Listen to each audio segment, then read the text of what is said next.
Yeah, like I said before, Dina, now more than ever it's so difficult to find a soulmate. I mean, we're so limited in the Muslim community. Uh, do we go to our place of worship and tell them, but look for someone, oh, he looks like a good person for me. Hello, so-and-so, brother so-and-so. I think you're intelligent and you're a good Muslim. Would you marry me? Yeah, that worked during the time of the Prophet, but peace and blessings be upon him. But in this day and age, people don't really take that in consideration. What they do is they, no way. Yeah, that's what they do. Anyways, and then we're left to Muslima.com or Single Muslim on all these different marriage websites. Have you seen the successful stories? Let me just share some with you. Okay, you see this? Hi, my name is Fatima. My name is Jamil. And we met on Matrimonial.com. We're so happy. I'm so happy I met you, Jamil. You're the one I've been waiting for all my life. I'm glad that we have this Muslim matrimonial thing. Or else it wouldn't have be where we're at right now, which is a happy couple. Hold my hand, Jamil. For the camera. Now you kind of wonder, are those stories truly successful ones? Or are they just, oh hey, your name is Fatima, my name is Jamil. Could we put you guys together for our little clip? So you put it on our website. Because we really need advertising. And you guys look like a perfect couple. Perfect match. Okay, Fatima, Jamil, pose for the camera. And do make up a few lines, if you will. Only God knows if those stories are in fact or successful from those websites. I mean, you get the site. You get so many people with different personalities, should I say. You get somebody, you come on and you have a conversation with them, you're like, how long have you been in this country? Oh, I've been here 1 year. And, hold on, you're ready to get married? Are you even financially ready to get married? I don't think so, brother. I don't think it's going to work for us. Or then you find others that come on the site and they're not really serious. They're serious in terms of, could we be friends but with benefits? Or, should I say, one-night stands? Well, I'm not interested in something like that. Can't you see? But sorry, brother, it's not going to work for you either. Or what about this one? You have a 70-year-old man. He's strong like bull. He wants a 30-year-old lady to take care of him. I'm going to have to pass on you too, brother. I think you're good, just not for me. Maybe someone else. And you get the one with the kufi, right? And the long beard. I'm not saying they're all like that, but I've come across ones that just will tell you so much about religion, more than I know. They'll dean you out, if you will. And at first you're inspired, you're like, you know, this person knows a lot about deen, about Islam, and they motivate me to want to learn more about Islam, which is a good part. They spoke about religion. It was good and everything, but they didn't seem to practice what they preach, if you will. So I had to say, they were not a match, brother. So you get all these different kind of characters. Oh yeah, Dina, I forgot one other thing. How about those ones? Ask them, do you have the U.S. citizenship? And they tell you, no. So I'm like, so what is it in particular that you like about me? I hope it's not my citizenship, my U.S. citizenship. You've been here 1 year now, 2 years. You're not a citizen. Well, I'm kind of busy right now. Maybe we could talk some other time. Because I don't really want to hurt their feelings, but come on, brothers. If you don't have the U.S. citizenship, not many sisters out there are going to be interested in you because they're going to think that you're out there just to marry them for the citizenship. And that's not love. That's marrying someone for a benefit. Did I want to... Oh, yeah. You know, those distinct characters, the ones that say, just kidding, Dina. You gotta watch out for them.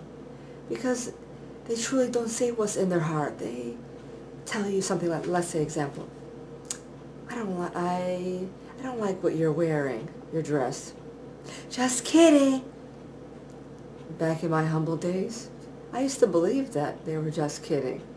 Well, now I'm up to speed, and I figured out that they weren't really just kidding. What they were trying to do was slip something into the conversation that they didn't want to say front by sliding in just kidding and sweeping it underneath the rug. They think they can get away with it. But you know what? I've caught many on that. And they weren't too happy when I had mentioned that. I know you're not kidding, so why don't you just say what you're trying to say? And I will understand. I'm a big girl. I am open-minded, and I won't get upset or get emotional. Hello, Sarah. I have to agree with you totally. I mean, how do we get to know a good Muslim man if we are searching for the right one, a soulmate to spend the rest of our life with? The places of worship that we go to, they don't try hard enough to help us even find a good man. And we're left with Matrimonial.com or Single Muslima. And all these sites, they're dangerous. Like you said, we don't know if the people there are who they say they are, if they're trying to con us. We're taking a big risk by entering these sites that, well, we don't know what to expect. And we have no other way of trying to get to know someone. You can chat with them. Then if you feel comfortable, you can speak to them on the phone. But still, I know someone, I used to work with her, and she told me, she's in her 60s, she said, I have a boyfriend, I've known him 9 years, I still don't trust him. How about us, Muslimat out there? How are we to trust? If she is Christian and she says that I don't trust him and I've known him 9 years, I feel unfortunate that we sisters need to go to websites like Matrimonial.com, and we do it like you said. You see those successful stories of Jamil and Fatima, and kind of wonder, are they really a match made in heaven, or is it just a way to bring more people to the site? Well, I'll never know, I guess, because I didn't speak to Jamil and Fatima to actually confirm their little video, their message. They look in love. By the way they're holding hands and the way they're talking to each other. But we don't know whether it's true or whether a year from now they'll be in divorce court. Yes. So I do try to, like you had mentioned, practice extra caution when I come to those sites, because I don't want to keep my hopes up. So what I do is I expect less and get much more.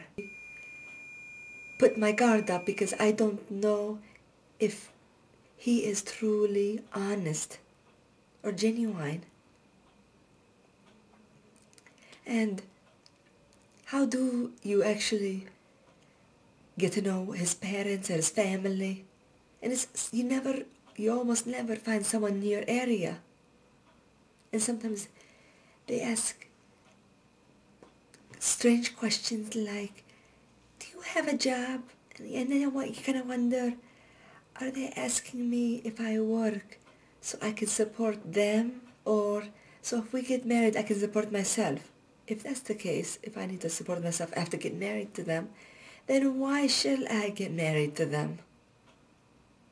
I thought this was team. We work together. We're there for each other. Why must I, as a female, work if he has a good job to support us? Or they'll ask you, so what does your family work? What does your mother and father work? I guess I could understand if they're asking to figure out, to see if you come from a good background, a family. But Why are you focusing on my family? Focus on me. You could ask about me. Go to my place of work if I have a job. And going back to job, maybe I don't have a job. Maybe I lost my job.